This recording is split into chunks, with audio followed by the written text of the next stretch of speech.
Estabilizados, más de 2.200 muertos. Se habla de más de 300.000 soldados en la frontera. Se habla de un avance por tierra sobre la Franja de Gaza por parte del ejército israelí. Se está hablando de un doble frente de combate por el lado de Cisjordania y por el lado de la Franja de Gaza. Pero las imágenes crudas de la guerra tienen que ver también con lo que se vive. El periodista que está cubriéndolo, vamos a ver el momento en que Gabriel Michi tiene que refugiarse porque estaban bombardeando la zona y corría peligro la vida de todos los que estaban allí presentes. Veamos y compartamos ese momento. Ceci Cohen está en Ashkelon, una de las ciudades más atacadas, más bombardeadas por el Hamas.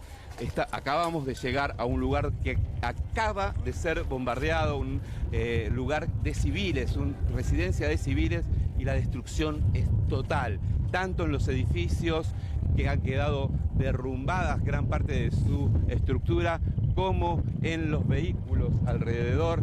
Y acá van a ver, miren, les voy a mostrar un pedazo del proyectil que cayó, es de metal directamente, un pedazo del proyectil que me acaba de acercar un vecino para mostrarnos los vestigios que quedaron de estas explosiones. De esto encontramos todo el tiempo, como hoy le mostrábamos también la cabeza de un cohete que cayó en las afueras de Ashkelon. Bueno, fíjense, gente que ha perdido gran parte de sus casas, que ha perdido sus vehículos o con daños estructurales, gente que está desesperada por esta situación, el dolor que se vive, y esto que no es otra cosa que las postales más terribles, más dramáticas de una guerra que comenzó el sábado, por lo menos este último capítulo, con la invasión por parte de Hamas a distintos lugares de Israel, llevándose muchísimos secuestrados y también asesinando a muchísimas personas, pero que siguió con los bombardeos cruzados entre Israel y la Franja de Gaza, con el Hamas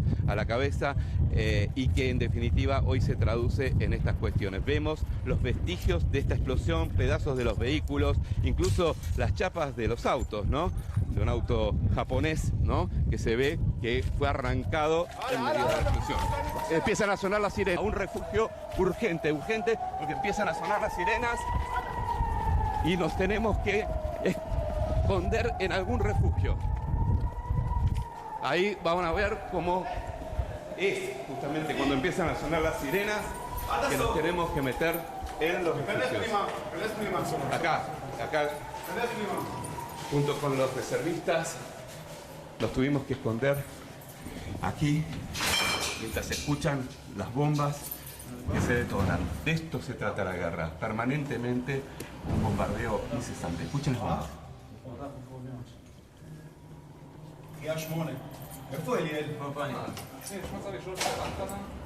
El miedo, el terror que genera cada momento donde empiezan a sonar las sirenas y obligan a que la gente tenga que salir corriendo y buscar un refugio urgente. Nos pasó, pudimos meternos en este edificio. Es un edificio que en su lado lateral, en su frente en realidad, fue uno de los impactados por la bomba de hoy, pero que esta parte estructural quedó en buenas condiciones. Este es un lugar para refugiarse porque al estar las estructuras de vigas es más seguro. Fíjense, estamos acá justo con los vecinos de este edificio, pero también con los equipos de rescate. Esto es lo que hay que hacer cuando se escuchan las sirenas: salir corriendo, buscar refugio. Los edificios, un dato importante, tienen todas sus puertas abiertas para cualquier persona que tenga que salir corriendo y meterse en un refugio, en protección, refugiarse por las bombas, puede hacerlo en cualquier lugar. Este es un dato también que llama mucho la atención. Las puertas de los edificios están abiertas porque la prioridad obviamente es la vida.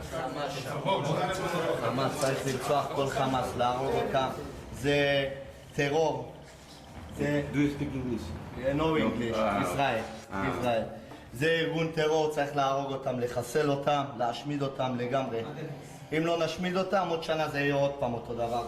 המלחמה תמשיך, והם ימשיכו לאגור טילים, ופיגועים, וחטופים. Gracias. Gracias. Do you speak English? A bit. A bit, okay. What do you think about this? The terror attacks on Israel are many years. There are ongoing attacks on Ashkelon, and this is nothing new to us. Just bad luck that it hit our building, but it was just a matter of time until it happened. Bueno, un poco nos cuenta cómo está viviendo todo esto, esta destrucción que hemos visto en los edificios y cómo tuvieron que salir corriendo. It's one of the worst morning in the attack, no? I think that the first days of the attacks were a lot worse because there were terrorists going on in the streets and shooting people. So for now it's a lot better than the first few days. Okay. Because there are only rocket attacks, no terrorists going in the streets and everything. Claro, me dice, claro, tiene razón. El peor momento fue, gracias, thank you very much. El peor momento fue sin duda el lunes. El sábado cuando los militantes del Hamas entraron por las calles matando gente, tanto en Ashkelon como en otras ciudades fronterizas, y obviamente esto sí fue un día muy duro porque los bombardeos fueron incesantes. Lo que van, ahí vieron lo que duró el tiempo de refugio, unos minutos no más, porque fue más breve este ataque que los otros que hemos protagonizado, pero bueno, justamente de esto se trata la guerra, una guerra que hasta el momento ha dejado en total más de 2.000 muertos de un lado y del otro, y que ahora se cobra también estos daños impresionantes. Estamos viendo el testimonio de Gaby Mitch en primera persona, cuando tiene que buscar refugio en un edificio, con la salvedad que ese edificio también puede caer un misil en el lugar y por más que tenga estructura para sostenerlo, hasta cierto punto puede hacerlo, poniendo en riesgo su vida y todos aquellos que están allí.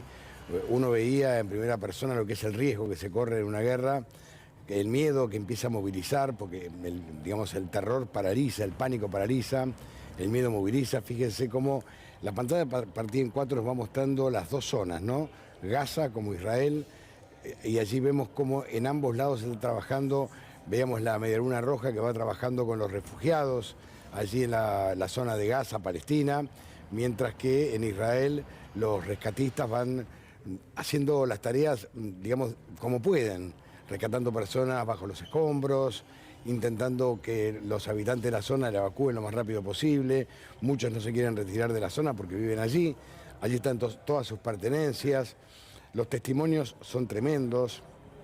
Van a escuchar testimonios que nos hablan que han perdido familiares, donde muestra la crueldad de la guerra más allá de las propagandas que se van realizando de un lado y del otro para mostrar la crueldad del otro, pero en el fondo todo lo que vemos es víctimas y más víctimas, porque son ya más de 2.500 muertos. Recordemos que esto comenzó el sábado, cuando el grupo Hamas o mercenarios, soldados del Hamas invaden Israel con parapentes, motorizados, disparando a diestra y siniestra, matando personas que estaban en una fiesta, y allí comienza todo este enfrentamiento y que va lentamente agudizándose, se va profundizando, porque ya prácticamente el primer ministro israelí, Benjamín Netanyahu, ha declarado la guerra a Palestina, y hay que ver los dos frentes.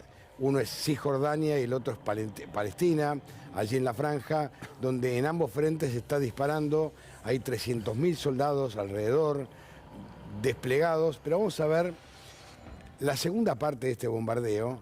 Nos van a escuchar las detonaciones que hubo en la zona de la franja de Gaza.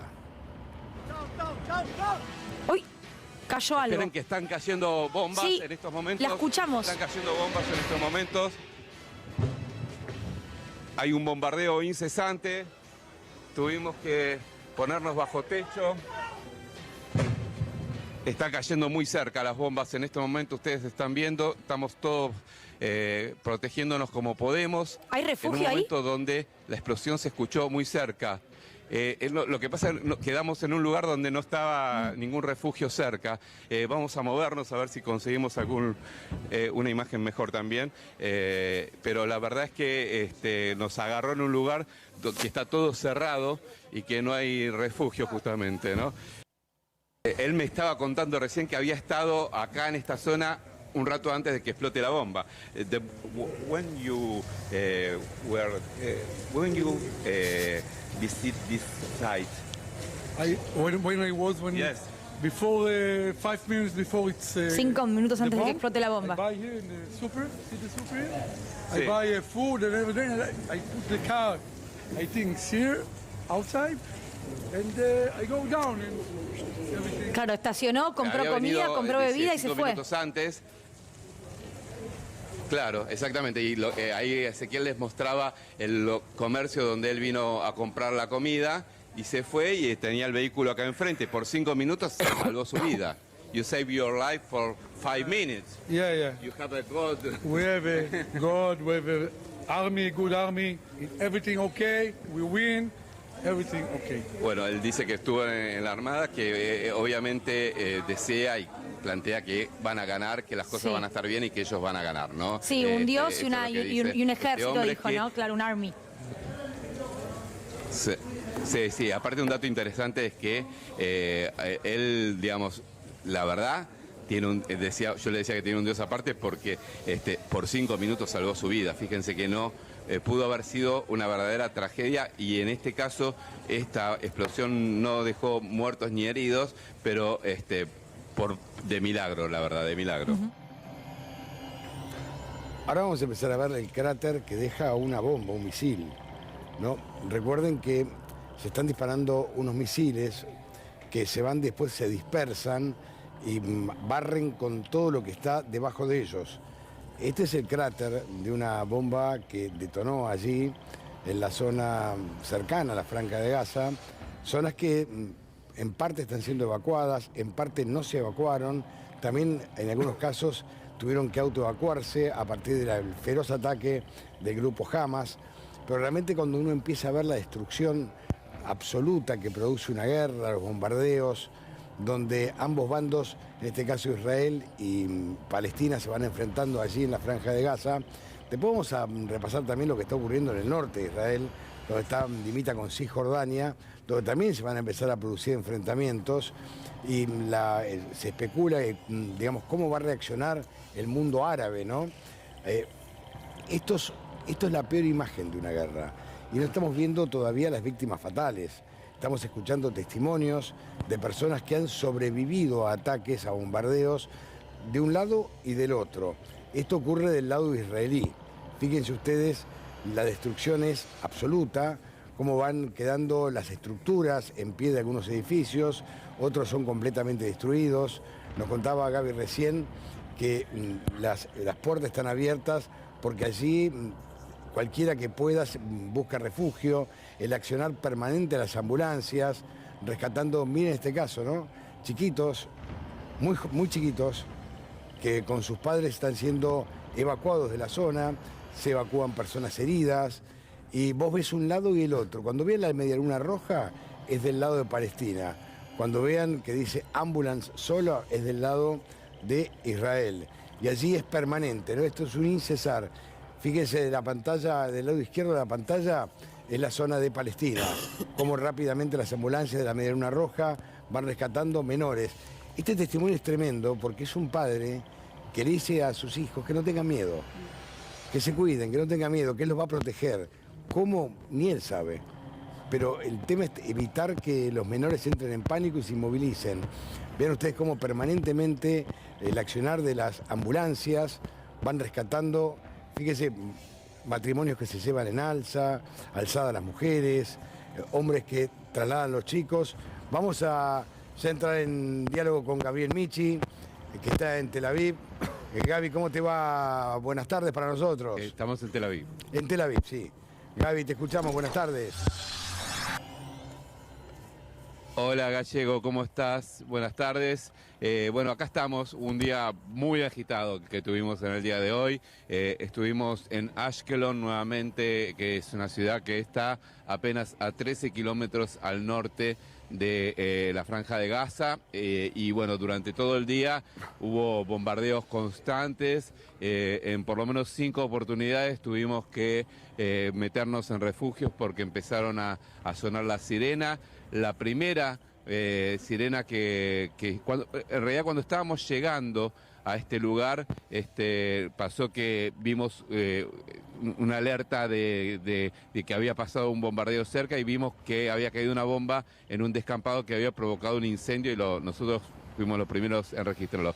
Pero a partir de ahí se sucedieron una serie de ataques, uno nos agarró en plena ruta sin posibilidades de hacer absolutamente nada y ahí sí lo que pudimos ver es en vivo y en directo cómo funciona la cúpula, la famosa cúpula de acero, ¿no? Este escudo antimisilístico que tiene Israel, que cuando aparecen los cohetes lanzados, en este caso desde la Franja de Gaza, salen los misiles israelíes a interceptarlos en el aire. De vez en cuando uno de estos cohetes no es interceptado y cae en, como mostramos hoy, o en un edificio de departamento civil, o en un edificio comercial, o en una sala pediátrica de un hospital, como lo que mostramos hoy en vivo allí en C5N. Lo que están viendo acá atrás mío es una de las bombas que cayó aquí en Tel Aviv el día sábado.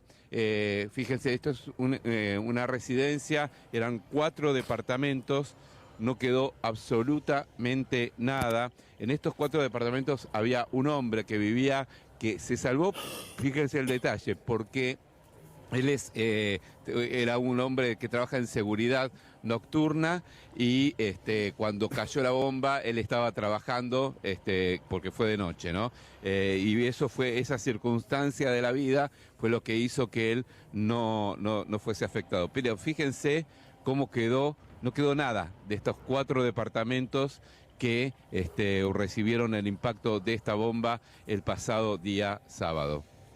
Gaby, digamos, ¿cuál fue el momento donde vos sentiste que, más allá de, digamos, del peligro que permanentemente uno está cuando está en estos lugares, el momento que vos sentiste que realmente había peligro, que la vida de todos los que estaban alrededor tuyo estaban en peligro? Porque uno imagina que los bombardeos no son permanentes, pero sí son continuos. Es decir, cada 10 minutos, 15 minutos, 20 minutos, pero son continuos.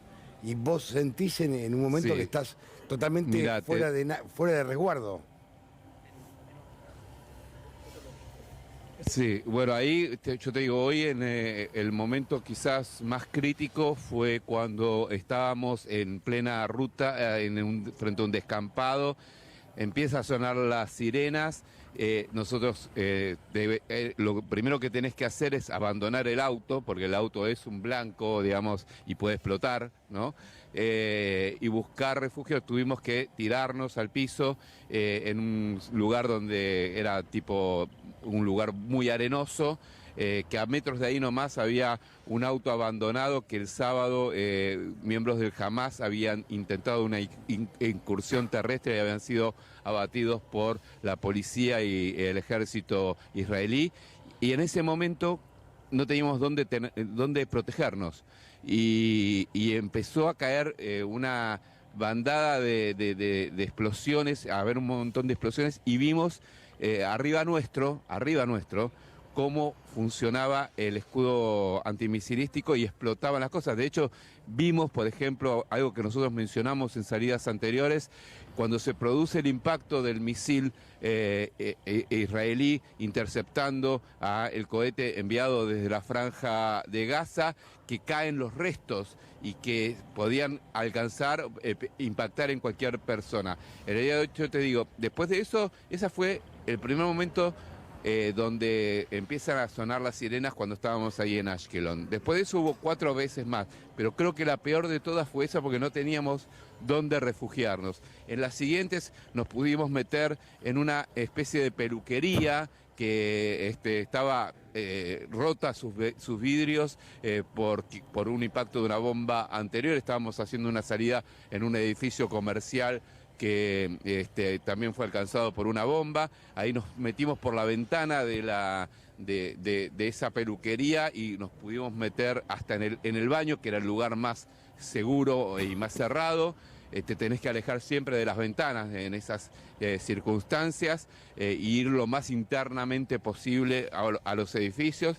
A los pocos minutos de eso, también estando en la calle, vuelve a sonar la sirena, nos logramos meter ahí sí ya en el refugio que había en el edificio junto con 3 mujeres que pertenecían al ejército que estaban allí justamente y otros colegas. Nos metimos en el subsuelo, 3 pisos abajo, y ahí se sintió cómo retumbaban algunas paredes.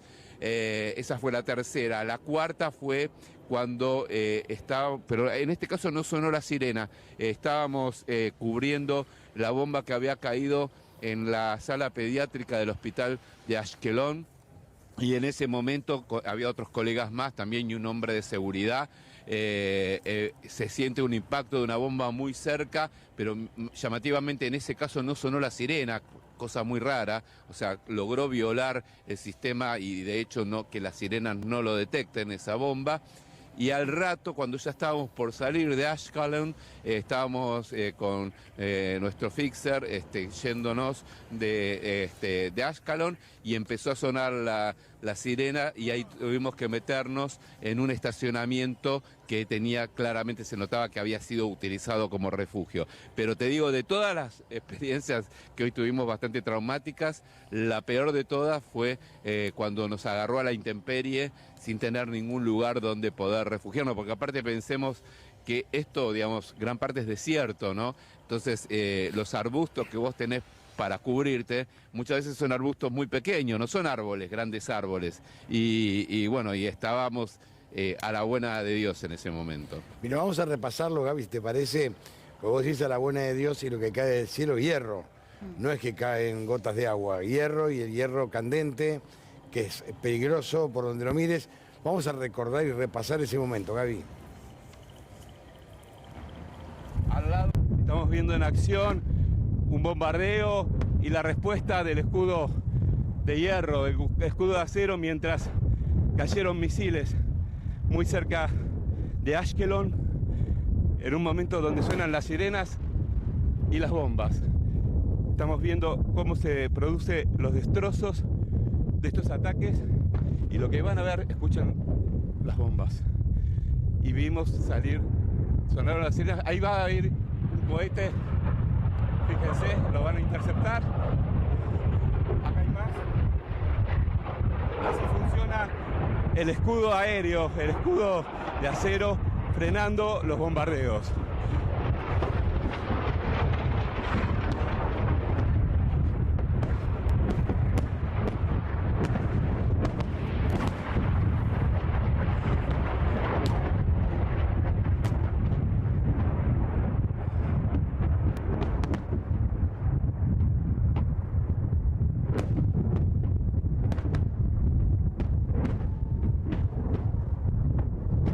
Las explosiones son incesantes, todo el tiempo están sonando, y el escudo de hierro frenando los ataques que llegan desde la Franja de Gaza en las afueras de Ashkelon. Hace por lo menos 7 minutos que comenzó este ataque y no para, no cesa. C5N te está mostrando en vivo lo que es la guerra y lo que son estos hechos terribles, terribles, y estos incendios que se provocan a raíz de los misiles que caen aquí muy cerca de la Franja de Gaza en la ciudad de Ashkelon. C5N te lo muestra como nadie. Ahí repasábamos con vos, Gaby, este momento, donde estabas, como bien contabas vos, en pleno desierto. Claro, también hay que entender que, digamos, la defensa misilística, los misiles, van a una altura y una velocidad que es muy difícil de registrar. Una cosa es hacerlo con 35 cámaras y otra es como estás vos allí en medio del desierto de día, con una cámara y viendo, escuchando los impactos. Y uno se pregunta, Gaby, ahora que, digamos, está más tranquilo allí en Tel Aviv, ¿cómo ese mismo escudo no funcionó cuando ingresan por la frontera de Gaza, ¿no? Es la pregunta que me parece que es lo que se va a analizar de aquí en adelante. Claro. Yo te diría que, bueno, acá hay un tema que es fundamental, ¿no? La parte más complicada de lo que ocurrió este sábado fue, sin duda, el ingreso vía terrestre, ¿no? Porque ahí se logró hackear la defensa israelí en todo el muro que rodea la Franja de Gaza por varios puntos. Hay quienes hablan de que fue, digamos, llevado por delante en 80 puntos, otros hablan de hasta 200 lugares por donde se cruzaron los milicianos del Hamas, y esa es la parte más difícil. Después están estas imágenes que hemos visto de gente que llega con parapentes y cruzó la frontera de esa manera. Están los ataques desde el mar también, pero la parte más fuerte de los ataques fueron ataques terrestres. El escudo de acero o la cúpula de acero es muy efectivo, de hecho logra derribar entre el 95 y el 98% de los cohetes que se lanzan, pero no es el 100%. Claro. Y entonces lo que está haciendo Hamas con estos ataques es hacer un lanzamiento colectivo de muchos cohetes a la vez, porque descubrió que de esa manera el grado digamos, de falla del escudo antiaéreo permite que 1 o 2 o 3 o 4 de los cohetes de 100 que lanza en una tanda logren su objetivo de impactar en el objetivo en territorio israelí, ¿no? Entonces, lo que hace Hamas es eso, te lanza una ondanada de cohetes, todos juntos a la vez, y salen los misiles de Israel para frenarlos, pero algunos se escapa, y el que se escapa impacta. Y vos sabés que me contaban la gente ahí en Ashkelon que muchas veces les pasa que el impacto que produce un cohete es repetido después por otro cohete muy cerca, en el radio de acción de ese cohete. ¿Por qué? Porque encuentran que hay como un agujero, si se quiere, por el cual pueden ingresar, ¿no? Que al no ser detectado por por el escudo antiaéreo, esa rendija, digamos, aérea les permite, y por eso a veces pasa que en una diferencia de, ponele, 80 metros, un día cayó una bomba y a los 2 días cayó otra bomba, ¿no? Como nos pasó ayer en Ashkelon, cuando estábamos mostrando una casa que había sido alcanzada por un cohete de Hamas, que a los 2 días, 2 casas al lado, había caído otro cohete de Hamas. ¿Por qué? Porque pareciera que encuentran, cuando se enteran Hamas que ese cohete que cayó en tal lugar no fue justamente interceptado por el escudo de acero, entonces vuelven a probar en ese lugar, ¿no? Pero más allá de que después mandan por ahí 100 misiles o 100 cohetes juntos. Claro, el punto está ahí, y como decís, bueno, el ataque por tierra. Ahora, la pregunta de millón, lo que uno se pregunta desde Argentina, que estamos muy lejos donde estás vos, es ¿cómo continúa esto? Porque hay que ver cómo reacciona el mundo islámico, se ha convocado una suerte de intifada, hay que ver cómo ingresan, cómo va a actuar la frontera de Cisjordania, porque son 2 frentes, norte y sur, muy complejos de cubrir, por más que haya 300.000 soldados en la zona, ¿no? Sí, yo te diría incluso que hoy la principal preocupación, más allá de lo que está pasando con Hamas, es lo que está pasando en el norte de Israel, con el Hezbollah desde el Líbano, porque hubo un montón de alertas que surgieron en el día de hoy, nomás, de ataques que llegaron desde la zona norte de Israel, desde el Líbano, donde opera el Hezbollah, que recordemos el Hezbollah es apoyado por Irán, ¿no? Les vamos a mostrar una captura de un momento hoy de la tarde cuando volvíamos para acá. Empieza a sonarnos el celular con la advertencia de que había bombardeos uno tras otro. Fíjense cómo estaba en ese momento donde había bombardeos. En casi todos esos puntos rojos, son reportes de bombardeos en toda Israel. A ver, ¿se llega a ver? Perfecto. Tremendo. Ahí lo dejo ahí. ¿Al mismo tiempo eso? Fíjense. Es impresionante. Todo fue en el término de 20 minutos. Esto. Para que uno tome la dimensión de que la cosa no se terminó el sábado con la incursión de los miembros de Hamas a territorio israelí. Esto continúa y se ha sumado ahora muy fuerte los ataques por el norte del Hezbollah desde el Líbano. ¿no? Entonces es un tema muy, pero muy preocupante y les digo, hoy, desde el día que llegamos nosotros acá, que fue el día lunes, hoy fue el día que más sirenas y más alertas surgieron después del sábado. Obviamente el sábado fue el peor día, ¿no? Pero de los días que nosotros llevamos aquí haciendo esta cobertura para C5N en exclusiva, la verdad es que hoy fue un día de los peores en cuanto a las alertas por las caídas de bomba en gran parte del territorio israelí.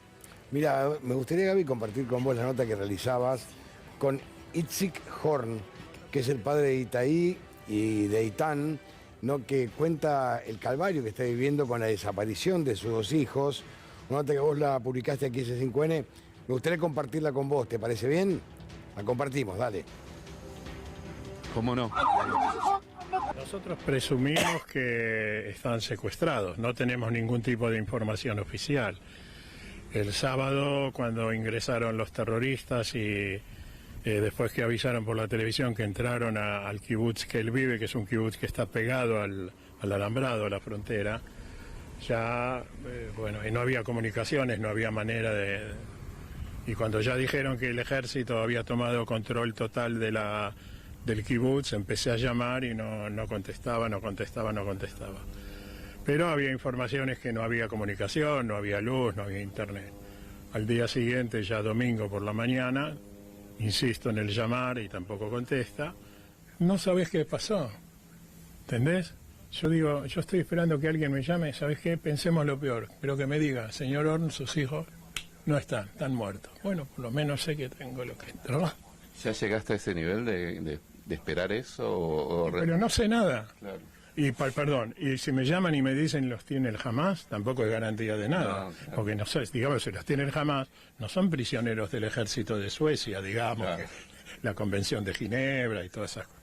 Que se respeten los derechos de los prisioneros. Ellos van a respetar los derechos humanos después que entraron y mataron más de 1000 personas. Y te pregunto, hay mucha especulación con la posibilidad de que el gobierno de Israel realice una incursión con todo terrestre sobre Gaza, pero hay mucha gente que le dice, si eso ocurre, las personas secuestradas van a morir. ¿Cuál es tu posición frente a eso? Lo que vos me preguntás es lo mismo que preguntarme si a quién quiero más, a mi papá o a mi mamá. Mirá, entrar a Gaza terrestre es dejarlo de los rehenes. Antes que no había rehenes también es una trampa, porque está todo minado. Y aparte es un laberinto, ¿no? No es un laberinto, no hay manera. Y aparte no es, primero vos tenés un territorio de 40 kilómetros de ancho, por 70 de largo. Claro. Pero en los lugares de mayor concentración es un laberinto. La Villa 31 al lado de eso es Palermo Chico. Y los están esperando. Ahora, tampoco tenés ninguna garantía que empiecen a exigir que quieren intercambio de prisioneros y Israel se va a oponer y no empiecen a matar a los rehenes. Yo creo que también son cosas que deben estar sopesando. Claro, y este es el punto clave, ¿no? ¿Qué va a reclamar o de qué manera se puede comenzar un diálogo para un intercambio de rehenes? Y uno escuchaba este testimonio desde el más profundo dolor de un padre que no sabe qué ocurrió con sus hijos y tampoco tiene certezas sobre cómo se va a llevar adelante el cambio de rehenes. Recordemos, Gaby, que en algunas ocasiones fue 1 por 2.300 o 1 por 100, porque así se negocia, es muy compleja. Bueno, vos sabés que cuando hablábamos con Richwin, este hombre, le decíamos esto, no le recordábamos el caso de este soldado que fue intercambiado por tantos combatientes del Hamas, y él me decía, bueno, pero él obviamente como padre quiere que se haga cualquier esfuerzo para recuperar a sus hijos, ¿no? Y si se tiene que cambiar por 10.000, que se cambie por 10.000, pero los quiero a mis hijos acá conmigo, ¿no? Y la verdad que uno lo entiende perfectamente, uno ya en esto incluso cuando nos desviábamos y empezábamos a hablar un poco más de geopolítica y demás, enseguida después nos volvíamos para atrás y hablábamos más de la cuestión humana, ¿no? De que así como este hombre, la están atravesando muchísimas otras familias, 150, 200, no sabemos del número exacto de personas que se encuentran secuestradas por el Hamás en la Franja de Gaza, pero aparte de eso, entre ellos entre 13 y 15 argentinos son los que se encuentran en esa condición. A mí me conmovió mucho porque este hombre que veíamos allí es un hombre muy comprometido con la lucha por los derechos humanos, y él me decía que a él le daba mucha cosa explicar que, porque ellos no tienen certeza ni siquiera de que estén secuestrados sus hijos, que la última información que tienen es que en el kibutz donde estaban sus hijos ingresó el Hamás y ellos perdieron todo tipo de contacto y no se sabe nada más de sus hijos. La conclusión obvia es que fueron secuestrados y llevados a la Franja de Gaza, pero están en una situación como de desaparecidos. Y él decía, por su compromiso con los derechos humanos de tantos años, que a él le cuesta usar esa palabra por lo que simboliza para la República Argentina, pero que hoy para ellos es esa situación. Dice, me siento en esa situación realmente, por más que me cueste utilizar esa palabra, porque es una palabra que tiene una connotación muy fuerte para la Argentina y reivindicaba en cierta medida la lucha de las abuelas y las madres de Plaza de Mayo durante tanto tiempo, y en circunstancias totalmente distintas, hay que marcarlo, circunstancias totalmente distintas. La condición en la que están sus hijos hoy es la condición de desaparecidos.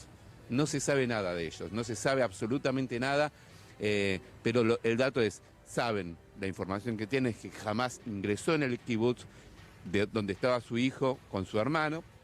En ese momento uno de los hijos tiene 45 años, el otro tiene 37 años. Después de eso no se supo nada. La única tranquilidad que él tenía en cierta medida es que no se encontraron restos de una pelea o sangre en el lugar. Después de eso no se supo más nada, no aparecieron sus hijos entre la nómina de personas que fueron reconocidas como fallecidas, pero por otro lado, hoy por hoy, él tampoco descarta que sus hijos ya estén muertos. Pero bueno, no tiene ninguna certeza al respecto, ¿no? Y en eso también, ¿no? Uno se plantea lo dificultoso que es para cualquier padre estar en una situación como esta, ¿no? Así que no, la verdad fue muy desgarrador, nos parecía muy importante tener su testimonio. Él vive ahí en Ashkelon, justamente donde hoy estuvimos, escuchábamos mientras que hacíamos la nota las bombas que explotaban y demás, y él lo que hacía es pedir que incluso que el gobierno israelí le dé algún mensaje, que todavía no lo habían contactado siquiera, para acercarse, darle una mano o ofrecerse como en algún tipo de ayuda. Por eso me parece que tenía un valor especial su testimonio, ¿no? No, aparte vos lo dijiste muy bien, ¿no? No es momento hoy de hacer análisis geopolíticos desde la humanización de las personas en la guerra, porque hoy me parece que, como todavía siguen los disparos, después llegará el momento de analizar la situación geopolítica, qué fue lo que ocurrió, quiénes deben dar explicaciones. Hoy me parece que con la guerra, digamos, desarrollándose, la parte humana es donde juega el papel principal, ¿no? Las relaciones humanas, los sentimientos, toda la parte visceral es la que entra en juego hoy, porque como vos veías muy bien, están los bombardeos, nos mostrabas que en todo el territorio estaban encendidas las alarmas, había bombardeos, una situación realmente muy, pero muy compleja, y ponerse en la piel de las víctimas, en la piel de los familiares de las víctimas, de un lado y del otro, con la mayor mesura posible, ¿no? Me parece que ahí está el tema. Totalmente, estoy totalmente de acuerdo, Gallego. Yo creo que hay que humanizar este tipo de situaciones, como más de una vez hemos hablado también, ¿no? De cuando Israel ataca a inocentes en la Franja de Gaza, y lo hemos hablado más de una vez en este programa. La verdad es que también hay que denunciar cuando un grupo como Hamás termina masacrando personas inocentes, civiles, o como se contaba, el tema de esta matanza que hubo de bebés en un kibutz, el secuestro de personas, digamos. Es tan condenable una cosa como la otra. Vos mencionabas las imágenes que se vieron en las últimas horas de la Franja de Gaza, de papás perdiendo a sus hijos o llevándolos desgarradamente a un hospital.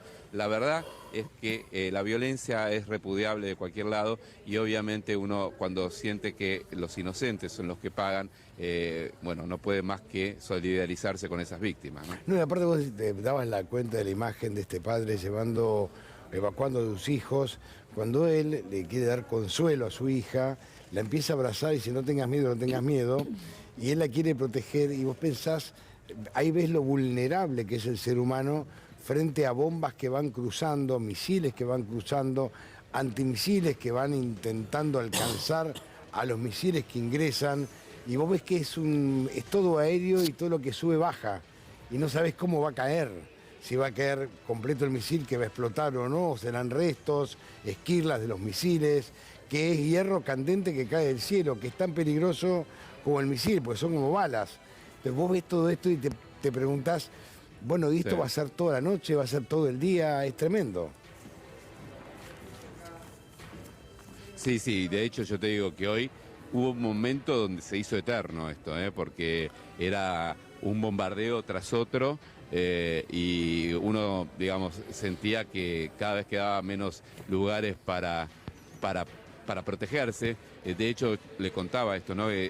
Cuando ocurre la segunda vez que suena la sirena, nosotros nos terminamos metiendo en un departamento que era una peluquería, en realidad, que tenía todos sus vidrios rotos, justamente por una explosión anterior, ¿no? Entonces, la verdad es que uno cuando ve esa situación y piensa en las personas que todos los días viven de esa manera, de un lado y del otro de la frontera, ¿no? Lo cual te dice lo terrible que es todo esto. Muchas veces, quizás cuando las cosas se ven a la distancia, se pierde esta dimensión humana, ¿no? Y cuando vos estás en el territorio, o en vos, Gallego, has cubierto muchísimos hechos en el territorio y sabés el dolor. Yo recuerdo también muy bien la cobertura que vos hiciste cuando fue la voladura de Río Tercero, y bueno, y que se perdía, más allá de todo lo sospechoso que había sido esa voladura en torno a la venta de armas por parte del gobierno de Menem a Ecuador y Croacia, cuando vos hiciste esas crónicas, lo que había atrás era un dolor humano desgarrador. Y cuando se pierde la dimensión de la tragedia humana, es cuando se deshumaniza absolutamente todo y se naturaliza algo que no se tiene que naturalizar, como es la guerra, ¿no? No, pero por eso está bueno, como vos decías, humanizarlo, ¿no? Y reflejarlo en testimonios, para que se conozca de un lado y de otro lo que viven, lo que padecen aquellos que están en el territorio.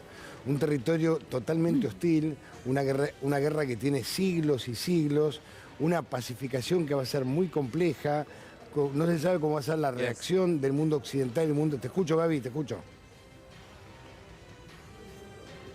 Sí, no, nos tenemos que mover, nos pide acá la policía, vamos a movernos un cachito hacia afuera del cerco porque nos habían permitido ingresar para poder hacer esta salida, pero vamos a ir acá nomás, a unos metros detrás del cerco perimetral para seguir con esta conversación, con este informe, pero bueno, habían tenido la gentileza de dejarnos pasar para poder hacer esta salida. Así que bueno, thank you very much.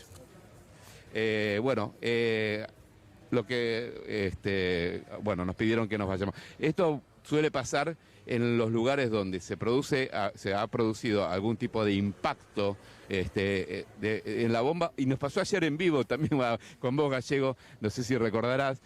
Y sabés que, ¿por qué nos pasó ayer?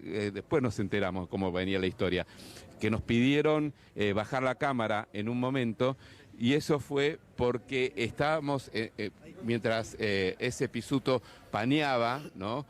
Pañó un edificio que es el edificio del Estado Mayor Conjunto, el lugar donde se toman todas las decisiones militares de Israel.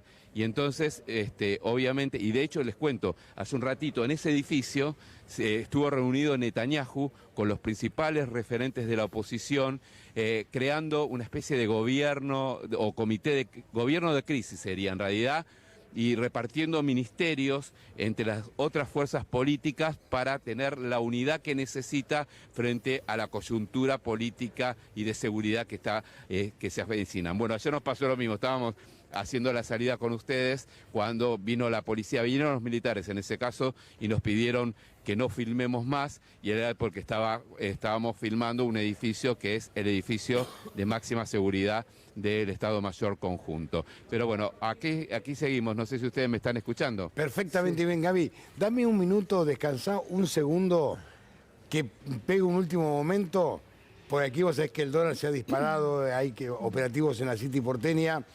Vamos con un último momento.